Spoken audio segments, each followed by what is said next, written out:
Instalasi pengolahan air limbah yang mulai beroperasi pada tahun 2024 lalu dinilai belum dapat dimanfaatkan dengan baik sehingga pemerintah daerah diminta melakukan percepatan dalam pemanfaatan IPAL bagi masyarakat.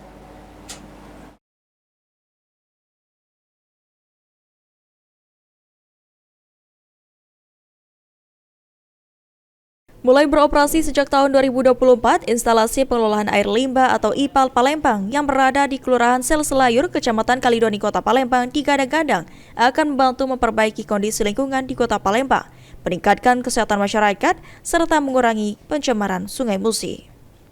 Namun sejak awal beroperasi, penggunaan IPAL di Kota Palembang baru mampu melayani 400 pelanggan yang tersambung langsung dengan jaringan pipa limbah rumah tangga.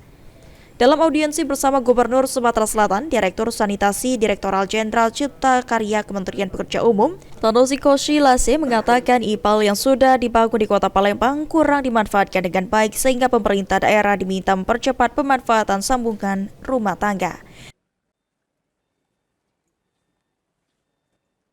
Ini kan kunjungan pemerintah Australia, hibah, dan merimain saja bahwa untuk instalasi sistem pengelolaan air limbah yang sudah dibangun ini masih banyak sambungan rumahnya tuh kurang dimanfaatkan lah. Jadi penekanannya supaya pemerintah daerah ya segera mempercepat pemanfaatannya dengan sambungan rumah. Eki Saputra, PAL TV.